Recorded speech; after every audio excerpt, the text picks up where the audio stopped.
Tere õhtust kõigile. 2 osa on sellel loengul, et ma räägin sellest füüsikalisest poolest ja natuke ka geoloogiat esimesed 40 minutit ja siis räägib Piiret aineringetest ja muudest asjadest natukene. Natukene enese tutvustus ka, et kes ma selline olen. Et mul on praegu ikkagi veel pooleli doktorandi projekt Tartu Ülikoolis, kus on 2 põhilist sellist teemade valdkonda, ehk siis ekstreemsed sademed ja külma- ja kuumalained. Küsimus publikule, et kui me mõtleme praegu novembri peale, kas november on pigem külm või soe? Tõstke käed, kes ütlevad, et november on pigem soe. Senimaani olnud. Täna on 10. november. Et kedagi nagu ei pane imestama, et meil on siin novembris pidevad soojarekordid.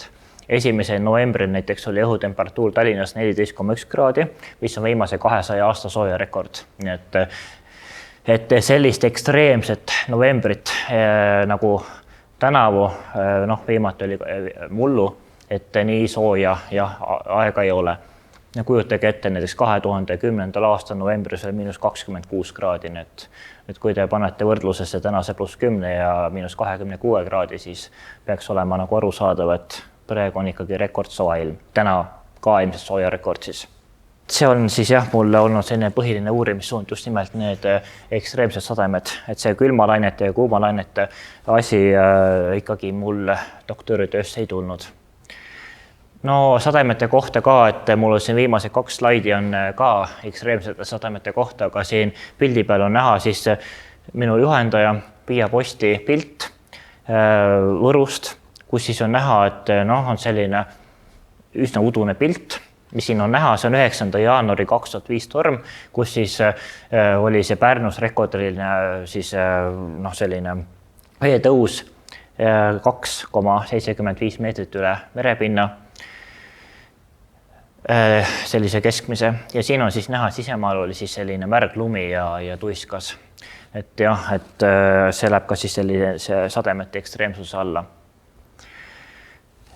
Siis kliimamuutuse selline aktuaalsus, et miks me tunneme üldse muret, et kliima muutub, kliimahirm, sellest võib-olla Piret räägib ka paar sõna, et mis siin siis nagu olulist on, et 10 aasta eest oli siis järjekord selline, et kliimamuutus peeti siis teisena siis nagu kõige olulisemaks, kõige suuremaks ohuobjektiks. Kui me praegu teeksime samasuguse küsitluse, siis ma kujutan ette, et praegu on nende asjade järjekord teistsugune. Kliimamuutust eestlased üldiselt väga oluliseks ei peeta, aga see on väga populaarne teema, sellepärast et näiteks ka siin Tallinna Ülikoolis on mul 8 juhendamist, kus ma siis pean, kus ma siis juhendan kedagi, et kuidas siis see kliimamuutus võiks inimesi mõjutada või kuidas näiteks linnakliimas on soojasaare efektid ja muud asjad, et kuidas seda kliimamuutust on üritatud siis ühiskonnas ka kuidagi näidata, on sellise naljapilte, kus siis on näha, et rannariiet siis selline ulatus on nagu väiksemaks muutunud, et on selliseid tõestusi nii-öelda. Siis on toodud selline näide, kus 2010. aasta veebruaris oli paks lumi maas, tuiskas ja siis paremal 6 aastat hiljem mitte mingisugust lund ei ole. Et see ei ole tegelikult kliimamuutus, on lihtsalt see, et meil siin aastate vahelised erinevused, ühel aastal on ühtemoodi, teisel aastal teistmoodi, et see midagi veel väga kindlalt ei tähenda. Et kui me kliimast räägime, siis kliima puhul tuleb arvesse võtta seda, et meil on vaja ikkagi mitme aastakümne sellist statistikat, kus me siis võtame arvesse ilmavaatlused, konkreetse asukoha ja ütleme, et meil on siin 30 või 50 aasta andmed ja kui seal on mingid muutused, et siis järelikult on kliima muutunud. Füüsikutel on natukene teistsugune definitsioon. Füüsikud räägivad rohkem siis kogu maakera kliimasüsteemist. Et see on siis selline geograafiline rohkem ja see on selline füüsikaline. et siin on jah, sellised erinevused, et geograafide selline määratlus pigem tähendab seda, et on konkreetne koht Tallinn, Tartu, Narva, mis iganes koht, aga füüsikute puhul on olulisem see, et me räägime ikkagi kogu maakerast. Siis veel, et kas see kliimamuutus on inimeste põhjustatud või mitte, on erinevaid seisukohti, et valitsuste vaheline kliimamuutuse paneel ütleb niimoodi, et see on ikkagi seotud rohkem inimesega. Iga järgnev aruanne ütleb, et see seos on tugevam. Viimane aruanne, mis nüüd ilmus, ütleb, et ütleme 99% ulatuses on kliimamuutus seotud inimtegevusega. 99% tähendab seda, et ühel juhul 100-st see ei ole inimtegevusega seotud ja 99 juhul on. Ehk siis 99% tõenäosusega võime öelda, et ikkagi see kliimamuutus on otseselt või kaudselt seotud ikkagi inimtegevusega ja ainult 1% on tõenäosus, et ei ole. Ja siis on veel teisi definitsioone ka, et näiteks on kaks sellist seltskonda. See IPCC on valitsuste vaheline kliimamuutuse paneel on tuntum, aga siin on inglise keeles toodud välja ka siis see valitsuste väline kliimamuutuse paneel, kes siis ütleb, väiksem seltskond, vähem oleme kuulnud, aga nemad ütlevad, et see inimtegevus nagu nii oluline ei ole, et pigem on see ikkagi selline looduslik varieeruvus.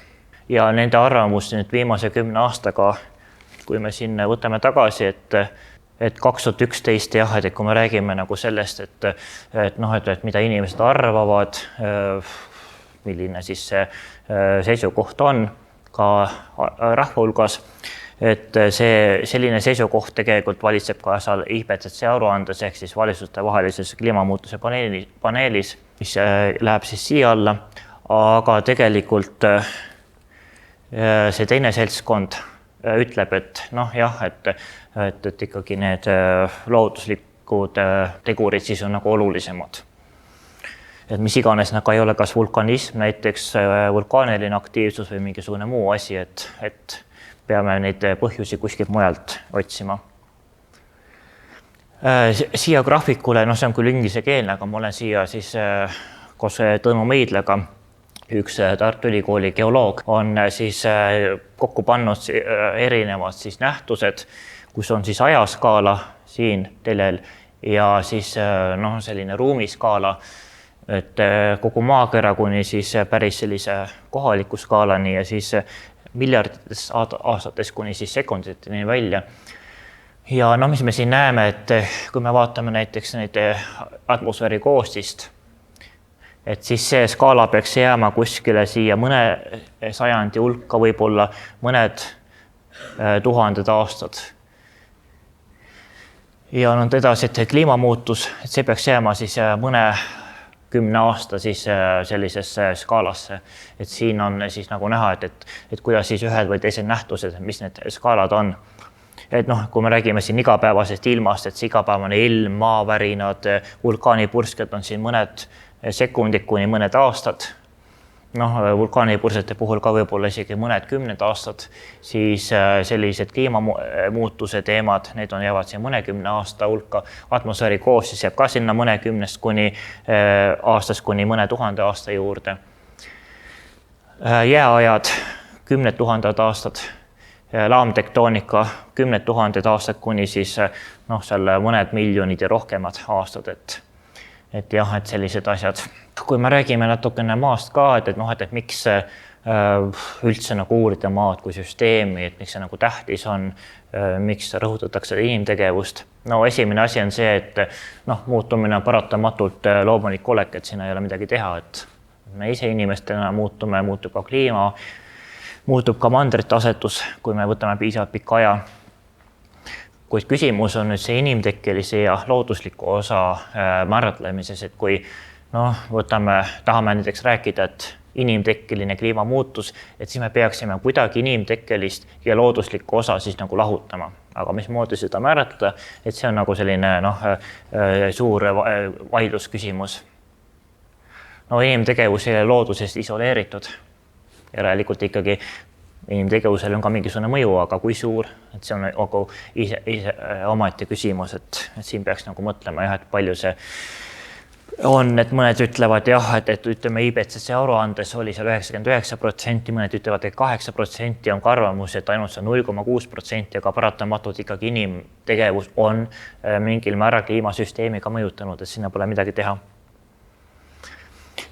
Siis üks väga huvitav asi, mis mulle on huvi pakkunud, on nii-öelda lumepallimaa, kus siis mingisugusel kaugusel ammusel ajal on kogu maakeral olnud siis selline ütleme jää ja lumi, et siis liustikud on kogu maakera siis nagu ümbritsenud, et see aeg on olnud üsna ammu, ajaperiood siin on siis jah, enam kui 700 miljonit aastat tagasi, kui kogu maakera siis oli, on tõendeid setetest, et olid mingid seted asjad, kus siis on tehtud kindlaks, et järelikult pidid olema ka sellised, mis näitavad seda, et on liustiku tegevust, et need olid ka ekvaatori lähedal. Et jah, et see oli suhteliselt ammu, aga jah, et on sellised perioode ka olnud.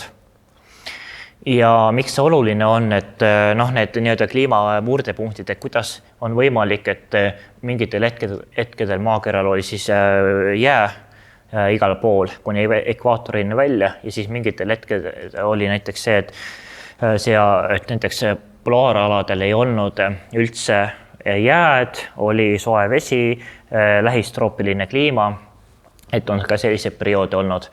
Et siin on väike selline graafik ka toodud, et joonis, et kunagi oli siis niimoodi, et jääd üldse maakeral ei olnud, liustikke ka ei olnud, oli hästi soe, aga siis mingil hetkel toimus mingisugune jahenemine, et see on siis siit poolt siis ülespoole, et oli siis selline jahenemine, et kõigepealt oli natukene jääd polaaraladel ja siis see jääkatte hulk suurenes kuni mingisuguse kriitilise punktini ja kui see ütleme, see kriitiline punkt oli saavutatud, siis järsult toimus globaalne jääaeg, kogu maa kattus jääga, see püsis hulk aega ja siis järsult mingil hetkel toimus selline soojenemine.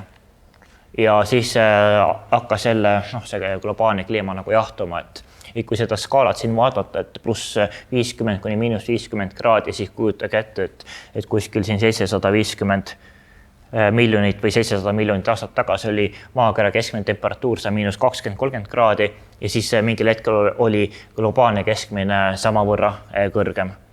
Praegu on ta pluss 15 kraadi, aga mingil ajal siis ta pidi olema seal kuskil miinus 30 kraadi kandis või isegi madalam, et jää saaks kogu maakera katta. Ja kui me räägime kliimamuutusest, siis see kliimamuutuse teema ongi nüüd see, et kas me oleme saavutanud mingisuguse sellise murdepunkti, kus siis mingil hetkel on tagasi pöördumine nagu võimatu, et oleme, ütleme näiteks selles samas punktis, mis siin on, et vaatamata sellele, mida me ka ei püüaks teha, poliitikad, muud asjad, on ikkagi see järsk muutus ees ootamas. Et jah, et kunagi siis on olnud ka näide ilma inimeseta, et 750 miljoni aasta eest ju inimesi ju ei olnud, et see on looduslik.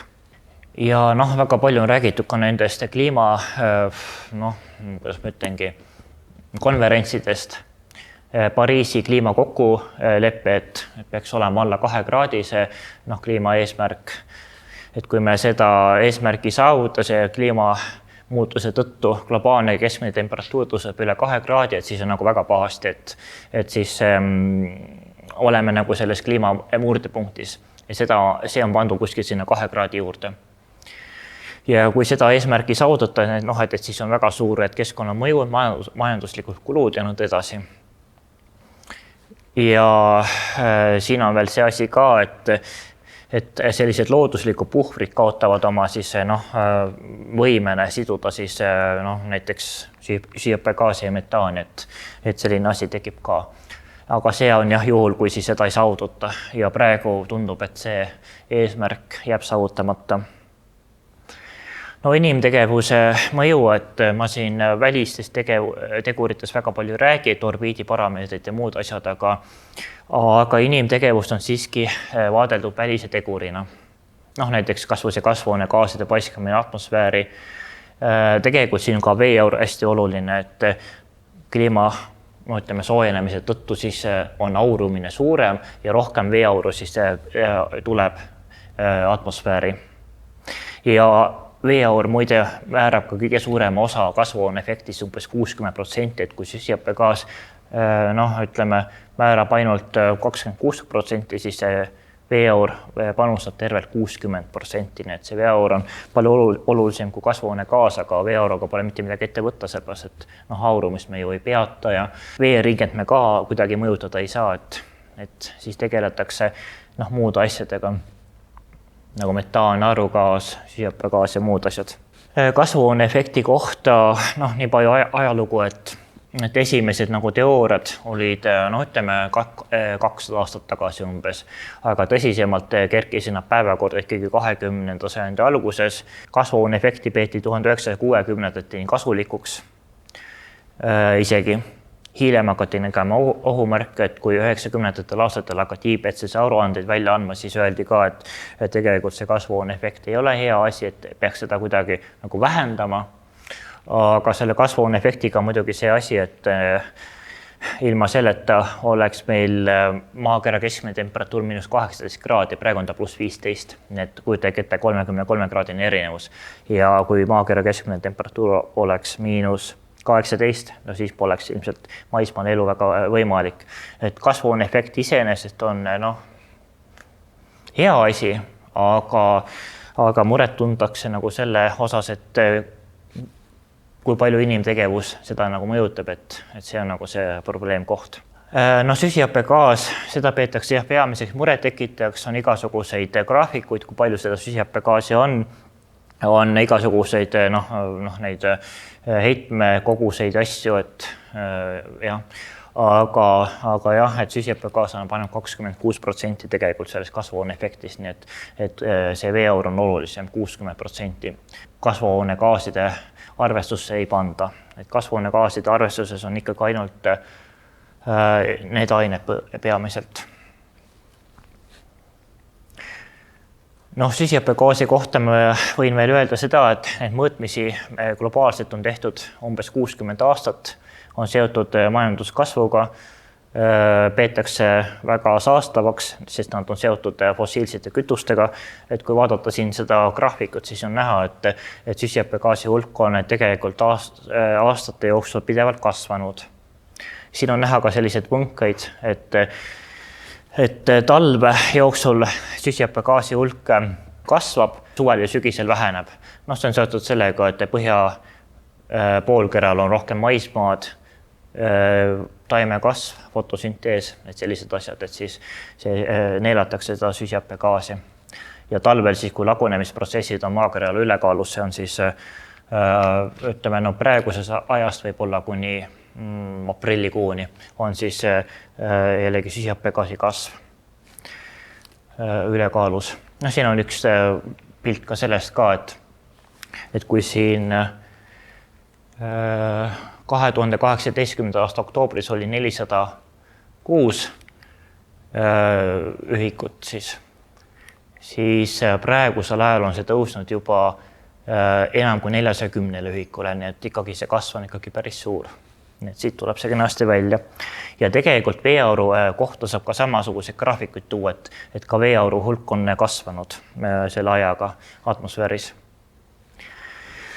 Inimtegevus, väga politiseeritud teema, palju vaidlusi, igasugused konverentsid, igasuguseid kokkuleppeid tahetakse teha, maakasutuse muutused, et kuskil midagi kõrbestub, metsade raie, urbaniseerumine, linna ehk siis tiheasustuspiirkonnad. Aga mida põhiliselt võib-olla öelda, et suuremad määramatused on just nendes kahes siin aerosoolide ja siis need kondensatsioonituumad, et need on siis need, mis siis tekitavad pilvi. Et need kaks asja on sellised võib-olla, mis on suurema määramatusega, et kus siis viimase ajani on märgitud seda, et see võib siis kliimamuutusesse kas negatiivselt või positiivselt panustada. Siis on veel naerugaas, metaan ja nõnda edasi, et nende naerugaasi osas on Tartu Ülikooli teadlased teinud uurimistöid. Metaaniga on seotud nii loomapidamine kui ka siis rahvaarvu kasv. Siis on veel, mis siin osoonikihti on lagundanud, et need on siis sellised olulised asjad. Ja osooniaugu osas arvatakse, et 21. ehk siis käesoleva sajandi lõpuks peaks osoonikiht kaduma. Et see osooniauk on muutunud väiksemaks. Kliimamuutuse võitlused, et väga palju räägitakse sellest, et peaks midagi tegema, et mis seal siis teha on, et peaks mingisuguseid emissioone piirama, et peaks vähem piirama seda, kui palju meil on süsinikupõhiseid tehnoloogiaid, näiteks sellised asjad. Siis on palju vaieldakse sel teemal, et kuidas siis riigid võiksid omavahel koostööd teha ja võib-olla see Kyoto protokoll on üks olulisemaid, aga selle tähtaeg on ka nii-öelda käes, et praegu et see on jah siis selles osas ja see Kyoto protokollist on ka siis mitmed olulised riigid välja jäänud, et ütleme suurematest riikidest. Mis veel räägitakse, igasuguse variatsiooni päikesaktiivsuses on olemas igasugused tagasisidemehhanismid, et millest me võib-olla ei tea nii täpselt, looduslik varieeruvus, et me tuleme ikkagi viimasest jääajast välja, et pole piisavalt tõendeid, et igasuguseid asju on tegelikult nende kliimamuutuste alternatiivsete teooriate siis kohta räägitud. Et kui palju seda nüüd tõsiselt võtta kliimaskeptikud, muutuse pooldajad, et siin on päris palju neid asju, et seda peaks siis siin mõtlema ka, et kui rääkida näiteks päikese, ütleme sellest varieeruvusest, et päike kui kõige olulisem kliima, kuidas ma ütlengi siis peanäitejuht, mis siis määrab siis kõige rohkem seda, mismoodi siis meil kliima on määratud ühel või teisel laiuskraadil, siis ikkagi ka maale saabub kiirguse hulk on erinev. Et kui võtta siin mingisugune mõneaastane, siin on 40 aastat ütleme perioodi võetud, siis on näha siin väga hästi sellist 11-aastast tsüklit, kus siis mingil hetkel on päikesekiirgust rohkem, mingil hetkel on jällegi vähem. Et selline siis muutlikkus ja see on ka üks selline ütleme teooria, mis siin näiteks seesama looduslik varieeruvus, et seda on siis peetud üheks kliimamuutuse põhjuseks. Ja kui me räägime ka nendest skaaladest, et näiteks kui me võtame mingisuguse 1000-aastase perioodi, et täpseid mõõtmisi on meil ainult siin kuskil 1700 aastates, siis selline pikem periood, et on ikkagi olemas ju ka jääpuursüdamikud ja muud kaudsed andmeallikad, et siis on näha, et selline keskaja soojaperiood, kliimaoptimum, kus siis toimus näiteks Gröönimaa asustamine inimestega pärast seda 1400 aastatel suri Gröönimaa asustus üldsegi välja, oli hoopiski väike jääaeg kuskil 1600 aastatel ja siis tänapäeval on jällegi soojem, siis on ikkagi näha, et see keskaegne kliimaoptimum, et meie nii-öelda selleni veel jõudnud ei ole, täiesti oleneb, et millised skaalasid me vaatame, et kui me võtame siin mingisuguse pikema skaala, saame ühe pildi, kui me võtame ainult näiteks siit viimased 200 aastat, saame hoopis teise skaala, nii et see skaalade segamine ka päris palju ikkagi määrab. Siis on ka kriitikat nendes selles, et inimtegevus on kuidagi selle kliimamuutusega seotud, et need on siis nii-öelda globaalse soojenemise skeptikud, kus siis on nii kliimaspetsialiste kui ka muud erialade inimesi, väga erinevad seisukohad. Arvatakse, et on geoloogilised tegurid, näiteks vulkaanipursked on üks põhjus, miks öeldakse, et inimtegevuse roll on selline hästi väheoluline, aga on ka muid teooriaid, nagu näiteks see looduslik varieeruvus, et näiteks päikese aktiivsus teatud aja järgi muutub ja see siis tegelikult põhjustab neid kliimamuutusi, nii et tegelikult neid teooriaid on erinevaid ja kõik seda tõsiselt ei võta, et inimtegevus võiks olla selline põhiline põhjus, et miks meil see kliima muutub. Vaieldakse väga erinevate asjade üle, et kas ikkagi siis looduslikud põhjused või on ikkagi inimtegevus olulisem, kui suur see ulatus saab olla ja mis need tagajärjed on, et sellised igasugused arutelud on, et mida siis nagu teha. No tegelikult ega väga asi midagi teha ei olegi, et tuleb pigem kohandada nende muutustega, mis paratamatult toimuvad. Määramatusi on ka, aga kahjuks jah, me ei saa väga palju minu hinnangul midagi ette võtta, et seda kliimamuutust minimeerida. Ma mõtlen nagu selles mõttes minimeerida, et see kliima üldse nagu ei muutuks või muutuks nii-öelda endiseks tagasi. Et siin on erinevad sellised projektsioonid, need on mudelid, et see tumejoon märgib seda, et mismoodi see globaalne keskmine temperatuur on siin viimase 50 aasta jooksul olnud ja erinevad värvi siis need jooned siis näitavad seda, et mismoodi tulevikus võiks asi olla. Mõnede mudelite järgi on see muutus suhteliselt väike, neid mudeleid on vähe või neid variatsioone, kus siis see kliima tegelikult väga palju ei muutugi. Enamik ikkagi mudeleid ütleb, et isegi inertsi mõjul see kliima muutub ikkagi päris palju soojemaks, globaalne keskmine õhutemperatuur siis. Ja on ka sellised mudelid, mis näitavad, et see õhutemperatuuri tõus maailmas on ikkagi päris agressiivne. Ja siis kuskil siin 2010. Aastate paiku oli selline nii-öelda kliima soojenemise peatumine ehk hiatus, nimetati seda niimoodi, kus siis globaalne keskmine temperatuur mõne aasta jooksul väga palju ei muutunud. Aga viimased aastad ikkagi näitavad, et see globaalne keskmise temperatuuri tõus on ikkagi jätkunud, nii et selline kliima soojenemise siis soojenemise peatus on ainult ajutine, ütleme see kuskil mõne aasta, võib-olla 10 aasta selline olukord. Antorakos enam elavate kirjas ei ole, aga uusi jääaeg, et mida talle siis nagu öelda, kas siis tuleb uus jääaeg. No jah, arvatavasti aasta tuhandete jooksul tõesti tuleb, aga kui me räägime see viimase mõnest 10 aastast, võib-olla 200 aastast, siis lähemate aastakümnete paari sajandi jooksul uut jääaega ikkagi meil ei tule. Et geoloogide mõtlemine käib natukene teistes kategooriates, et siin mõned 10, 100 aastad on sellises geoloogilises ajas perspektiivis ikkagi üsna lühikene aeg, et inimelu jaoks on võib-olla see 20 aastat juba pikk aeg, aga geoloogide jaoks on isegi 200 aastat lühikene aeg. Nii et siin oma osa lõpetuseks natukene ma räägiks ka seda, kuidas Eestis selle kliimamuutusega on, et 80. aastatel oli väga palju vaatlusjaamu igas majandis. Sovhoosis või kolhoosis oli siis kohustus teha ilma vaatlusi sademete õhutemperatuur. Ja kui vaatame praegust aega, siis on palju vähem. Et siin 80-ndatel oli üle 200 vaatlusjaama, aga praeguseks on jäänud alles ainult mõnikümmend. Et vaatlusvõrk on hõredamaks jäänud ja päris raske on võrrelda siis neid ilma vaatlusi, et kuidas siis meil siin,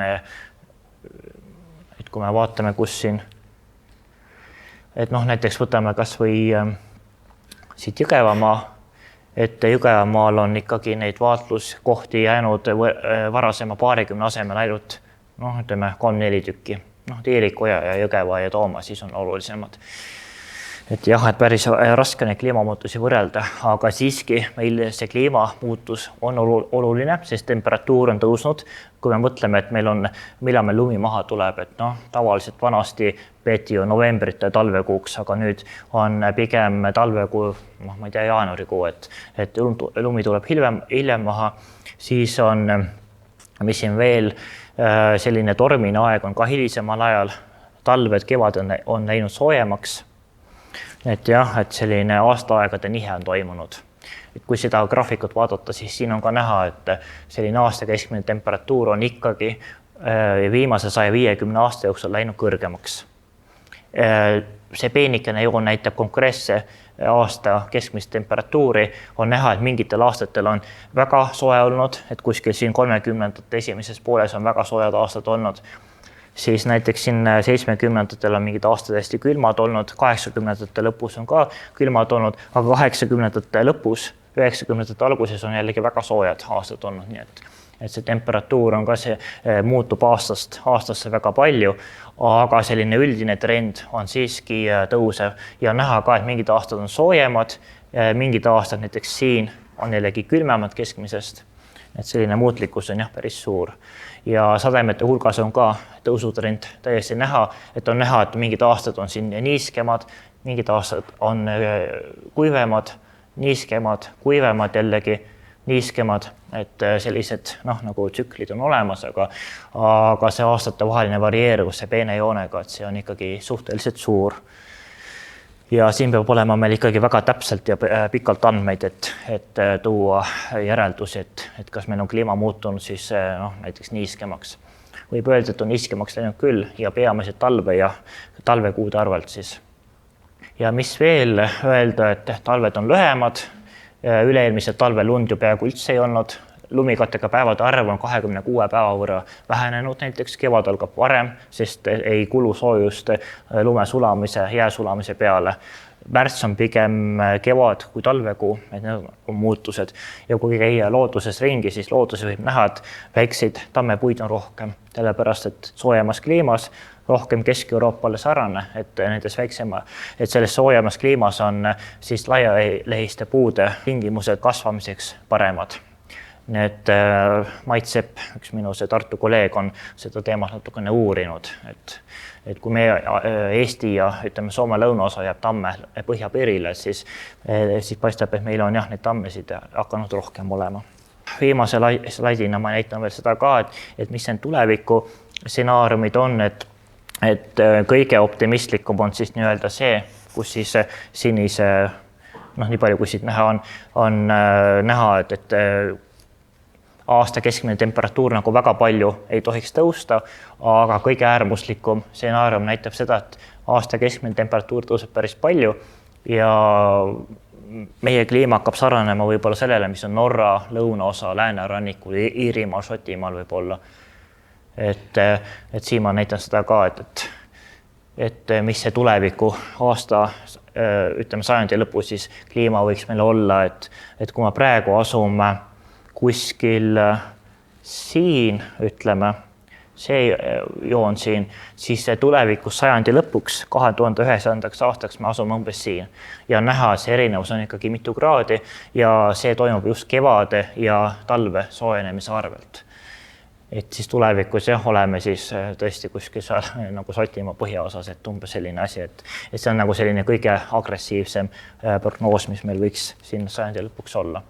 Siin on mul toodud lühidalt ka nagu need asjad, et mis need stsenaariumid on, et väga optimistlikust kuni pessimistlikuni välja, et selline väga pessimistlik võiks siis tähendada seda, et koostööd ei ole, mitte midagi me nende kasvuhoonegaasiga teha ei saa, valdavalt süsinikul põhinev majandus, kliimamuutus on nii-öelda maksimaalne, ehk me jõuame siis kuskil Eestis näiteks kuskil selle tasemeni siis välja. Et selline siis minu poolt. Ja need punktid, mis siin on, et need on siis reaalsed vaatlusandmed. Et kui me vaatame neid reaalseid vaatlusandmeid ka neid punkte, siis 1950. kuni 2010. alguseni on näha, et üha sagedamini on selliseid väga soojasid aastaid. Just sellepärast, et talved on muutunud soojemaks. Nii, minu poolt siis nii palju nendest kliimamuutustest. Kui mingi küsimusi on, et siis ma saan teile vastata.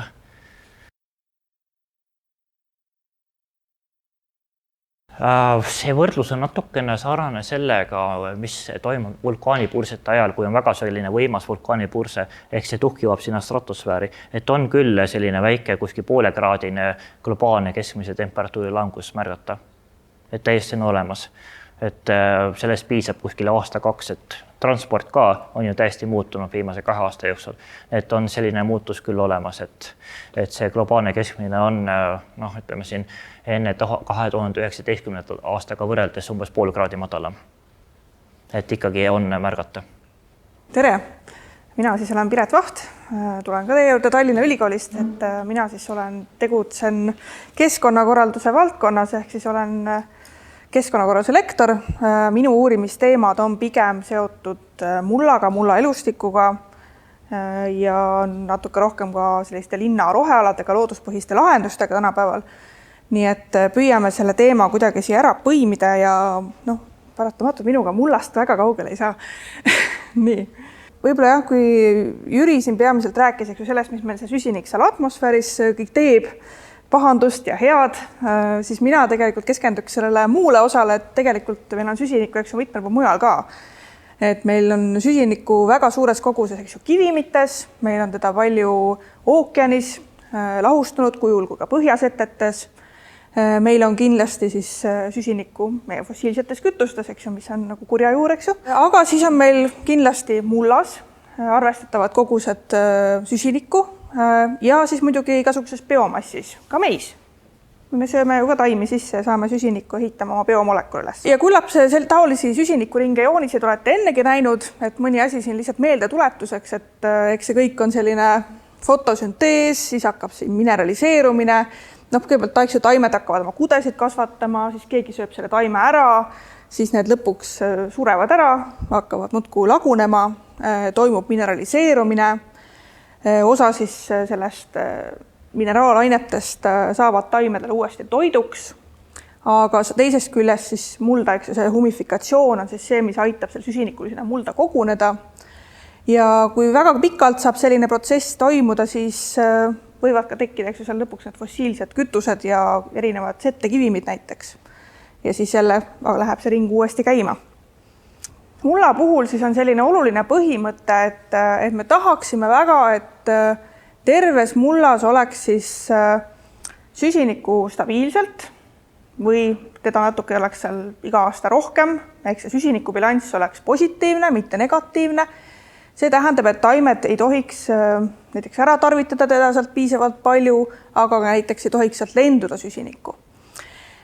Ja oluline põhimõte on siis see, et muld peaks olema terve talitluslikult, see tähendab, et tal on sellised, ütleme, et ta ei ole degradeerunud. See tähendab, et temas on mulla elustik olemas, ta on piisavalt õhutatud, seal on piisavalt orgaanilist ainet, kõik sellised asjad kokku. Mullas süsinik võib siis püsida väga-väga pikka aega ja võib-olla siis mida kauem ta seal püsib, siis seda olulisem ongi mõista seda, et seda stabiilsemaks see süsinik seal muutub. Ehk siis me tahame, et süsinik oleks mullas võimalikult pikka aega. Siis põhimõte on see, et me peaksime tal võimalikult vähe segama, häirima ja segama füüsiliselt ka.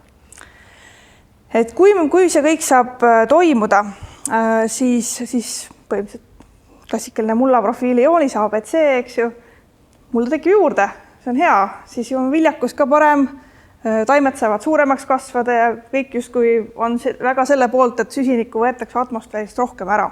Siin tuleb ka mitmeid teisi protsesse mängu, et ühtlasi toimub lähtekivimi murenemine, näiteks soojema kliimaga aladel siis toimub keemilist murenemist rohkem, kui on soojem kliima. Nii et need asjad on vastastikustes seostes.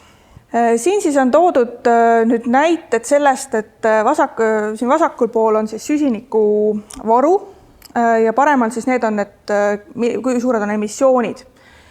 Siis enam-vähem, et teil see võrdlusmoment tekiks, siis atmosfääris ja mullas võib olla märkimisväärselt rohkem seda süsinikku, aga mis asjad põhjustavad emissioone, siis on jälle põllumajandus, metsandus, maakasutus.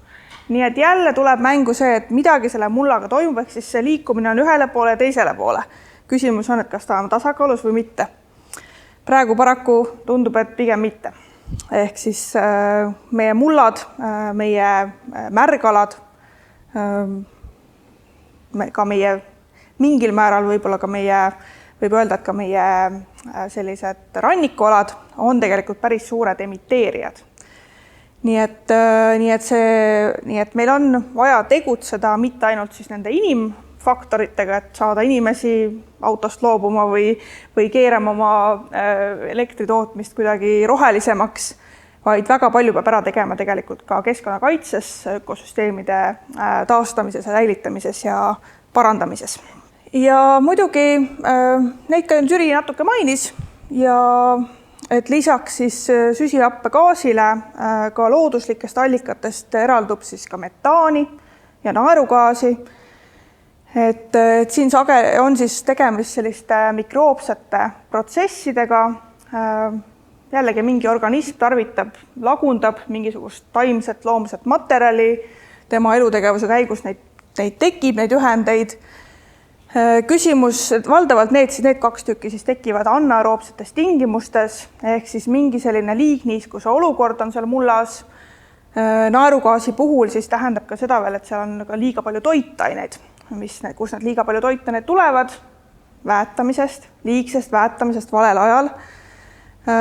Samuti võib see tulla näiteks sellisel juhul, kui meil kuivendatakse ära mõni märgala, näiteks kraavitatakse, ehk siis muidu võib-olla küllaltki selline toitanevaene, kõik tarvitatakse kogu aeg ära, aga nüüd, kui ta saab selle hapniku juurdepääsu, siis järsku hakkab hästi kiire mineraliseerumine toimuma ja siis on seal palju toitained ja palju hapnikku, nii et hakkab siit muudkui emiteeruma erinevaid asju, mida me ei tahaks tegelikult, et meil atmosfääri satuksid. Et Eesti võrdluses on selline hea meelde jätta, et Eestist kuskil 1/3 on ära kuivendatud meil siin Nõukogude Liidu ajal, nii et meil on kraave väga palju ja vanasti oli meil veel rohkem märgalasid, kui on praegu. Nii et kindlasti selline ökosüsteemi taastamine on üks oluline teema. Ja probleem on siis ka selles, et paljud need alad, mis võeti põllumaadena kasutusele, tegelikult nüüd võib-olla enam ei kasutata põllumaana, aga tegelikult nad emiteerivad ikka neid gaase. Nii et tegelikult peaks seal hakkama mõtlema, et äkki peaks sinna veed kuidagi tagasi viima. Selline pilt ei ole ka väga hea kliimaseisukoha pealt, ehk siis paljas muld ilma taimestikuta. Seal ei ole mitte midagi, mis hoiaks kinni ei toitaineid ega siis süsinikku. Nii et ka sellisel puhul siis tegelikult võiksime harjuda mõttega, et üks selline jätkusuutlikult majandatud põld tegelikult ei tohiks kunagi nii paljas olla. Et siin peaks kas peal olema taimed, kas või talv läbi, et midagi, mis omastaks vähe, kõiki neid üleliigseid toitained ära. Justkui oleks nagu modelliga pilt, et esimene suur lagundaja on platsis. Et siis see on umbes selline pilt, mida me tegelikult tahaks selle lageda mullaplatsi asemel näha. Et meil on seal mingid taimed, meil on seal maha jäetud varis, meil võib-olla on isegi allkultuurid. See on siis selline, et kasvatatakse näiteks sellist mõnda heintaime või mõnda ristikuliiki, liblikõielist taimi. Nende teiste kultuurtaimede kõrval võimalusel on veel see põld nagu mitmekesisem selle võrra, et seal võib-olla mitu seda kultuuri kõrvuti, mida me tahaks lõpuks maha müüa.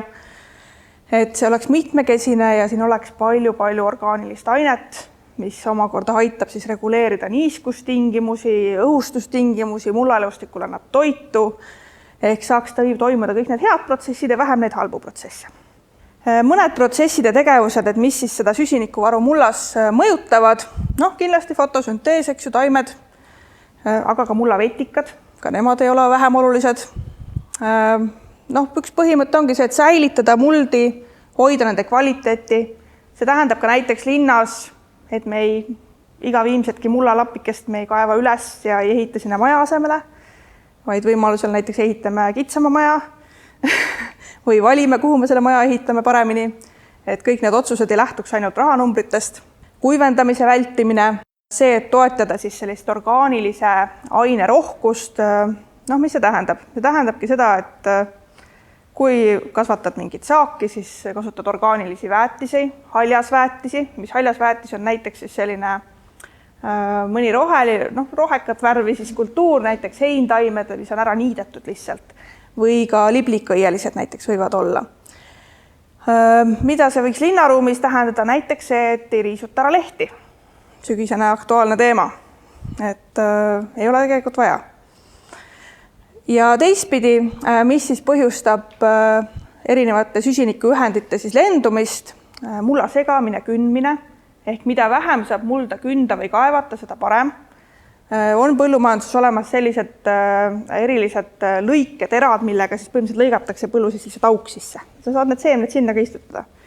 Et kündmist tegelikult meil rakendatakse valdavalt justkui umbrohu tõrjevahendina. Et jah, mõnel pool on see vajalik, mõni hakkab vastu vaidlema, et kui ma seda ei tee, siis ma pean ju mürgitama. Aga on siiski mitmeid selliseid agroökosüsteeme, kus on saadud see süsteem toimima sellisena. Nii et mina ei ole agronoom, mina selles mõttes ei ütle, et igal pool on see tehtav, aga ma leian, et saab alati teha paremini. Ja kindlasti on ka siis taimestiku kaetud alade sellised häiringud olulised, et kui me saame kuidagi vähendada riski metsa ja maastiku põlengutele, siis kindlasti see aitab meil vältida liigseid süsinikuemissioone. Tormimurrud võivad tekitada uusi emissioone, et üks puu ikkagi suudab väga palju kinni hoida ka vedelikku vett maas ja kõikvõimalikud maakasutuse muutused, et näiteks see, kui metsast tehakse põld või midagi taolist. Kuidas siis võiks veel muldi jätkusuutlikult majandada? Tasub mõelda taimestiku mitmekesisusele. Seda selle mõttega, et taimedel on erinevad juurekavad näiteks. Mõned tarvitavad siis sügavamalt, võtavad oma toitainet, teised pinna pealt. Nad kobestavad erineval moel seda mulda, loovad seal elupaiku mullaelustikule.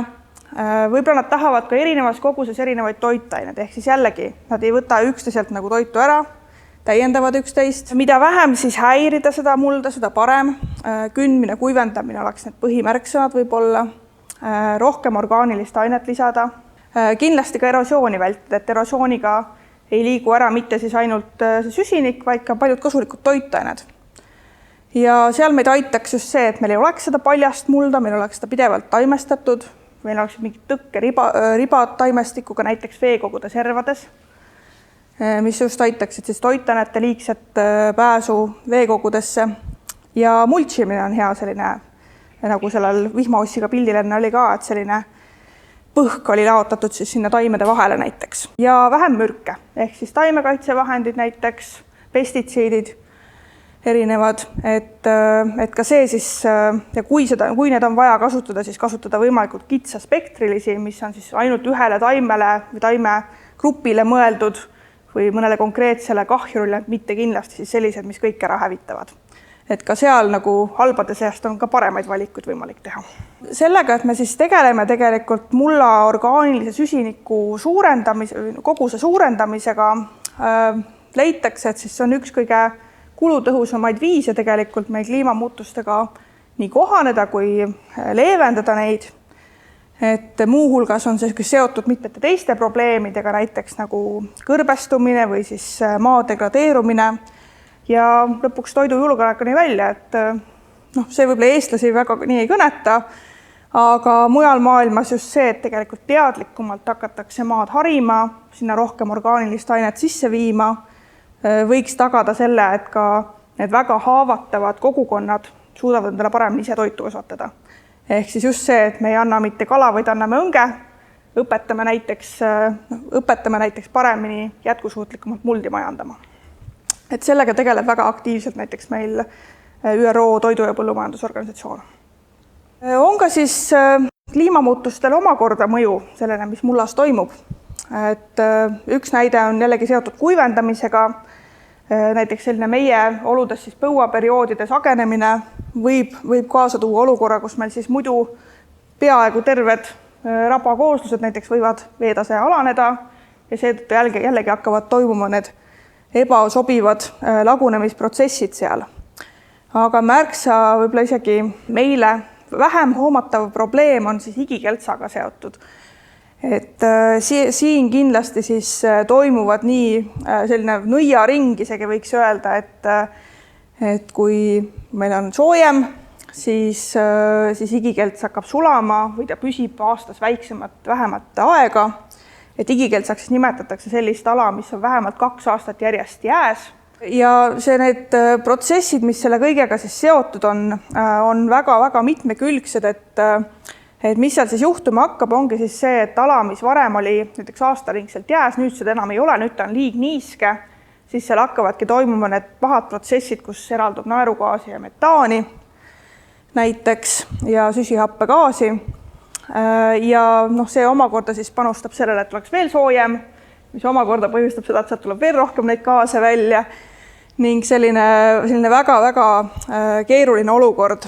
Ja kindlasti see võib põhjustada ka näiteks maalihkeid, mingid alad, suured alad, kujutage ette siin Venemaa sellist põhjaosa, eks ju, et kõik see võib, varem on läbitav ala, nüüd enam ei ole läbitav ala, et sul ei ole lihtsalt stabiilset maapinda. Ja see on seotud ka selliste rannikuprotsessidega, kuidas siis võivad tulla suuremad turbulentsid ja väga palju sotsiaalmajanduslikku mõjusid ka nendega koos. Nii et väga-väga tõsine teema. Euroopa Keskkonnaamet isegi on välja öelnud sellise lause, et kliimamuutus on seotud kõikide teiste keskkonnaprobleemidega. Nii et me ei saa ühtegi nendest probleemidest lahendada iseseisvalt. Põhimõtteliselt siis võibki nii mõelda, et looduskaitse, näiteks me hakkame mingit ökosüsteemi või mõnda liiki kaitsema, siis ei ole kasu sellest, et me lihtsalt tegeleme selle liigiga, vaid me peame tegelema ka kliimaga, tema elupaigaga ja kõikide nende väikeste asjadega siit. Lisaks mullale on siis ka sarnased protsessid tegelikult ka vee ökosüsteemis. Seekord ma siis pigem keskendun rannikutele natukene, räägin, et ookean on väga-väga suur süsinikuvaru ja peamiselt seal süsinik on põhjasetetes. Aga kindlasti siis ranniku ökosüsteemidest rääkides, siis siin toimub ka fotosüntees, eks ju, seal on vetikad, seal on ranniku taimestik ja vetikates on see süsinik siis väga lühiajaliselt, et ka nemad lähevad sinna veekogu põhja, hakkavad seal lagunema ja see tähendab ka seda, et ka siin on need protsessid kahesuunalised, lagunemise käigus jälle tekib sealt näiteks metaani. Üks probleem veel, millega siis on kliimamuutus seotud, on ookeani happestumine. Mis te arvate, mis võiks ookeani pH praegu olla umbes? Ja see, et ta happestub, ei tähenda veel, et ta oleks happeline. Et see ongi see trikkiga, et ookeani pH on kuskil seal 8, midagi. Aga näha on, trendid paraku on sellised, et ta läheb pisut happelisemaks sinna 7 suunas, aga veel on üksjagu minna. Aga probleem on siis selles, et see kõrge süsinikdioksiidi kontsentratsioon atmosfääris põhjustab seda, et kui ta mereveega see seguneb, siis moodustub meil süsihape. Ehk siis see on see, mis sellise protsessi tulemusena siis tekitab meil neid liigseid vesinikujoone seal, mis siis põhjustabki ookeani hapestumist. Miks see võiks probleem olla? Ja mõnele taimele ei pruugi ka sobida. Nii, kas midagi? Et jah, korallide ja selliste erinevate koorikloomade, kalade, skelettide puhul on see teema, sest nemad vajaksid väga selliseid karbonaatseid ühendeid, et oma neid kehasid üles ehitada. Ja ehk siis see võibki hakata põhjustama probleeme, et näiteks mõni organism ei saagi kasvada suuremaks, kuna tal ei ole seal seda komponenti, millest seda ehitusmaterjali oma keha ehitamiseks võtta. Samuti võib siin tekitada osadele kalaliikidele atsidoosi, ehk siis selliseid, nende nii-öelda keha pH läheb liiga happeliseks, et seal tekivad erinevad neeru ja maksa probleemid näiteks ja paljunemisprobleemid. Nii et selline mereökosüsteemi probleem omakorda. Eutrofeerumine siis on toitanete üleküllus mõnes veekogus, mis sageli siis omakorda tekitab seal hapnikuvaegust, valgusolud muutuvad seal veekogus, et seal on ju vetikad peal, siis all läheb pimedaks. Et võib-olla oleks seal all mingid suuremad vetikad, mis tahaksid valgust saada, siis nemad enam ei saa. Kaladel pole ka hea elada.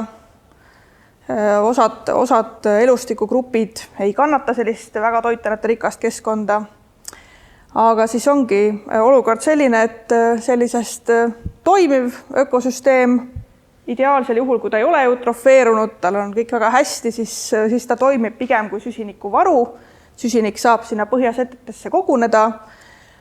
Aga kui toitanet tuleb liiga palju sisse, siis tekib selline olukord, kus meil siis selle asemel, et ta saaks selle varuna toimida, hakkab ta jällegi neid välja andma. Ehk siis me tahame, et meil oleks rohkem seda, eks ju. Kui me tahame, et rannikualad ja veekogud toimiksid meid abistavatena, siis me peame tegelema tegelikult ka teiste probleemidega, näiteks siis sama liigsete toitnanete probleemiga, millest ma enne juba rääkisin, eks ju, mulla puhul see väetamine, puhverribad, see, et muld ei oleks paljas, need on kõik omavahel seotud. Mis organismidega juhtub, kui kliima muutub? Et inimene on üpris kohanemisvõimeline, ta see väga läheb rändab, kui raha on, kui võimalik on, ehitab endale mingid uued tehnoloogilised lahendused, kasutab linnas looduspõhised lahendusi, et linnas nii kuum ei oleks suvel. Aga mida organismid teevad, nendel on märksa keerulisem, et ühest küljest võivad siis elustikku mõjutada näiteks fenoloogilised muutused. Näiteks ei pruugi ühe organismi järglased kooruda õigel ajal.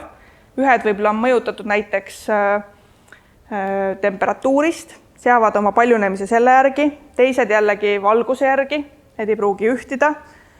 Siis võib juhtuda, et ei ole midagi süüa mingil perioodil näiteks.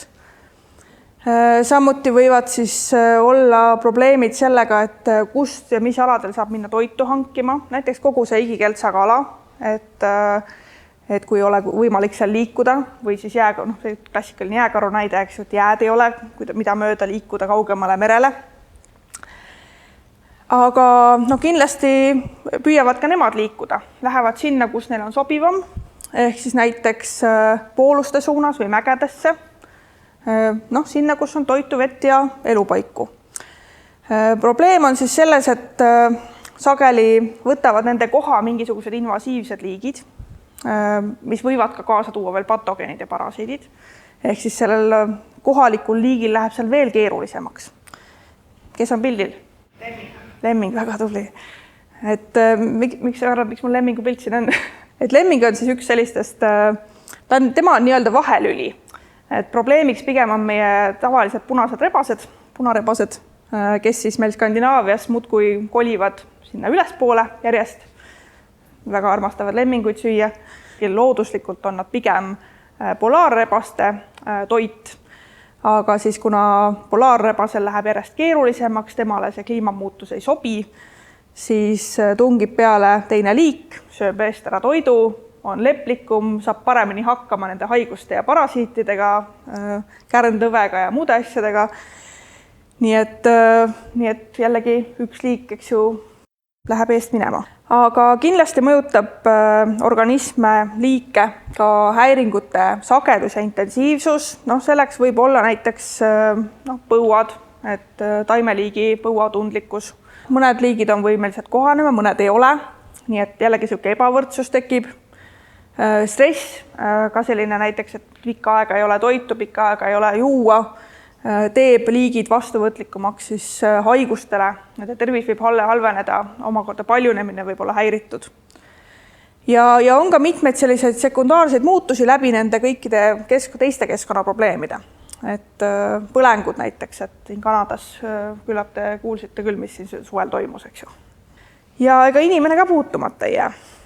Et alustades siis sellest, et on siis seostatud kliimamuutusi väga mitmete erinevate terviseprobleemidega, näiteks siis südame-veresoonkonna haigused, astma, mis siis just võiks olla toetatud või hullemaks tehtav selle poolt, et on siis õhukvaliteet meil halvem, rohkem süsinikdioksiidi, allergiad just selle mõttega, et võib-olla liigid, kes varem meil ei olnud nii levinud, saavad meil nüüd levinumaks ja võib-olla need on problemaatilisemad. Vigastused, mida ma siin mõtlen need samu ekstreemseid ilmastikunähtusi, suuremad tormid, üleujutused, eks ju, lihtsalt võidki saada mingisuguse katuse tükiga vastu pead põhimõtteliselt.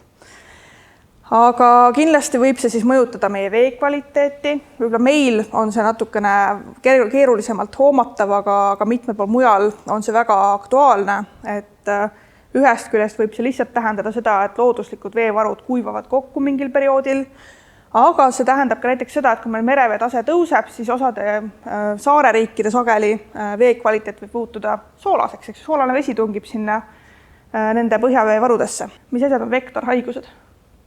Siis need haigused, mida levitavad meile sääsad, puugid ja muud sellised vahekandjad. Ehk siis, kui neil muutuvad, eks ju, olud soodsamaks, neid tuleb meile siia ühe juurde, hakkavad seal omakorda need haigused levima, et just enne siin ka arutasime, et puugid on meil nii levinud, et iga teine puuk on borrelioosi kandja. Ja see võib põhjustada ka sunnitud migratsiooni, sageli seotud siis sellesama toidu julgeolekuga, et kui inimestel on ikka näljahäda, siis hakatakse liikuma, eks ju, nendest kohtadest ära. Võivad tekkida erinevad tsiviilkonfliktid näiteks. See toobki hästi välja tegelikult selle, et kliimaõigluse teema, et probleemid on meil planeedil väga ebaühtlaselt jaotunud. Et mõni seal on hädas oma soolase kaevuveega ja meie siin põhimõtteliselt lihtsalt võib-olla peame leppima sellega, et tänu mingitele kahjurite pealetungile, et meil tuleb rohkem põllumajanduskahjurit sisse, meie toitu mürgitatakse rohkem. Nii et ma ei tea, kumb parem on. Et sellised väga ebaühtlased probleemid, ilmselt oleme meie selles mõttes väga soodsas kohas. Ma ei tea, õnneks või kahjuks. Et kahjuks selles mõttes, et me ei hooma neid probleeme võib-olla nii teravalt ja me ei taha nii tugevasti tegutseda nende vastu. Aga olen ka siin välja toonud sellise termini nagu kliimahirm. Mõni nimetab seda ka kliimaärevuseks, aga öeldakse, et siis see ärevus ei ole nagu nii hea sõna, et see kuidagi marginaliseerib seda.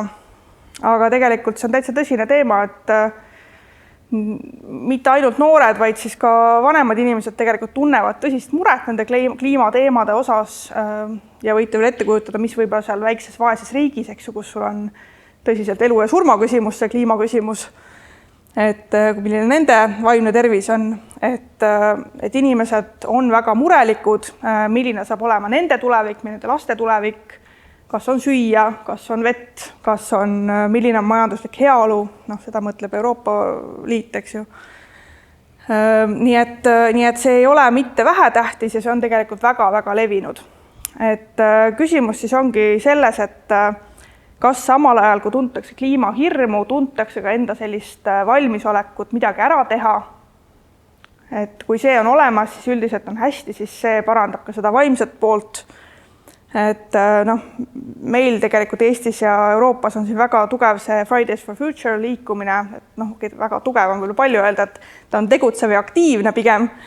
Et see on ikkagi lihtsalt üks väljund, et sa oled samasuguste inimestega koos, sa saad aktiivselt tegeleda mingisuguse probleemi lahendamise nimel, sa oled info väljas, et öeldakse, et tegelikult sellised tegevused, olles siis see lihtsalt oleks nagu üks näide, aitavad tegelikult ka sellise kliimahirmu leevendamise puhul.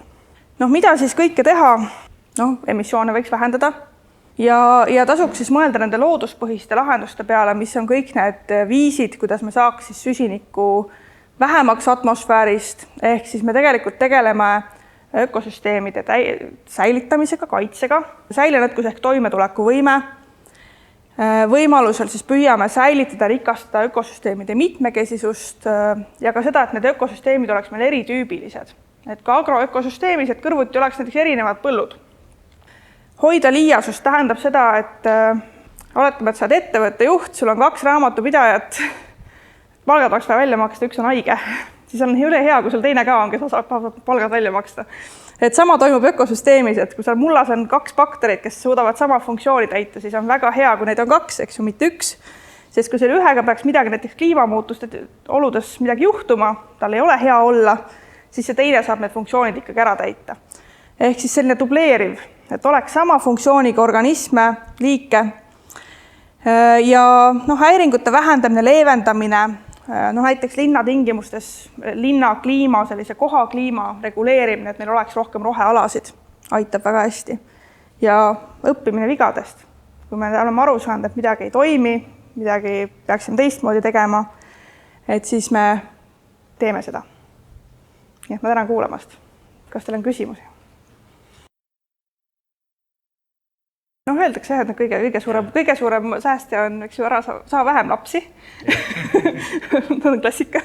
Siis, mis sa veel pead tegema? Siis pidi autost loobumine oli päris kõrge rohelise energia tarvitamine, aga siis on jälle see küsimus, et kus see roheline energia tuleb, et kas ta on sellest hakkepuidust või millestki paremast. Et need vist olid top 3, kui ma õigesti mäletan.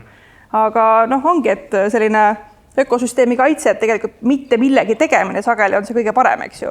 Et ära niida oma muru, ära riisu lehti ära, et need väiksed asjad tegelikult aitavad, et tee vähem. Aitäh!